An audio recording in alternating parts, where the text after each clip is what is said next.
Assalamualaikum warahmatullahi wabarakatuh. Nama saya Muhammad Rizky Taufikul Hafiz dengan handle terakhir 107. Di sini saya akan mempresentasikan tentang hasil rangkuman saya mengenai materi kelompok saya, yaitu ijtihad. Pengertian, ijtihad adalah suatu proses dalam hukum Islam yang mengacu pada usaha untuk menemukan hukum Islam dengan menggunakan akal dan pemikiran yang cermat. Ijtihad berasal dari kata al-jahdu yang berarti daya, upaya, atau usaha yang keras. Hukum dari ijtihad sendiri, yaitu apabila seseorang telah mencapai tingkatan mujtahid, ia wajib berijtihad sendiri atas masalah yang dihadapnya. Dan ia dilarang bertaklid kepada mujtahid lain. Apabila ia telah mencapai hukum peristiwa yang dicarinya itu berdasarkan zannya. Dan apabila juga belum memperoleh yang diijtihadkan, maka dianggap sah bertaklid kepada mujtahid lain dan mujtahid hendak mengamalkan hasilnya di kehidupan bermasyarakat Islam. Syarat ijtihad yang pertama ada mengetahui bahasa Arab. Karena Al-Quran menggunakan bahasa Arab dan Al-Sunnah juga dipaparkan dalam bahasa Arab, sehingga tak mungkin seseorang bisa mengistinbankan hukum Islam tanpa memahami bahasa Arab dengan baik. Yang kedua, mempunyai pengetahuan yang mendalam tentang Al-Quran dan Al-Sunnah. Sebab Al-Quran dan Al-Sunnah merupakan sumber hukum syara, sehingga mustahil bagi seseorang yang ingin menggali hukum syara tanpa memiliki pengetahuan yang memadai tentang keduanya.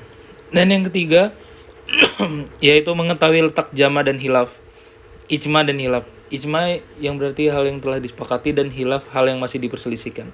Diperlukan agar seorang mustahid tidak menetapkan hukum yang bertentangan dengan ijma para ulama sebelumnya. Oleh karena itu, seorang mustahid harus melihat dulu status persoalan yang akan dibahas.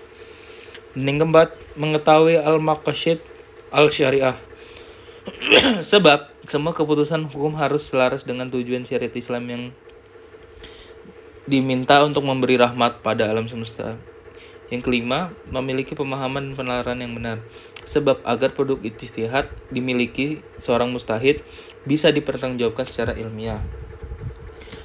Dan yang keenam, memiliki pengetahuan tentang usul fikih, yang dimana penguasaan usul fikih ini wajib bagi mustahid, sebab kajian usul fikih memuat metode ijtihad yang harus dikuasai oleh siapa saja yang ingin beristinbat hukum.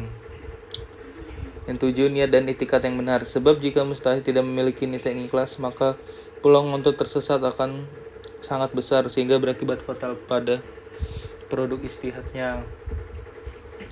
Yang kelima, ada metode dibagi menjadi 6. Yang pertama itu ijma, yaitu persetujuan atau kesesuaian pendapat para ahli mengenai suatu masalah pada suatu tempat di suatu masa. Yang kedua, ijtihad bi al-rai, yang dimana metode ini dilakukan dengan akal atau pikiran untuk menetapkan hukum Islam terkait masalah yang belum jelas dalilnya. Yang ketiga, ijtihad bi al-maslah. Metode ini dilakukan dengan memperhatikan kemaslahan atau kepentingan yang dibutuhkan oleh masyarakat dalam menjalankan ibadah dan muamalah. Dan yang keempat ada ijtihad bi al-istiqab, yang dimana metode ini dilakukan dengan asumsi hukum yang berlaku adalah hukum lama.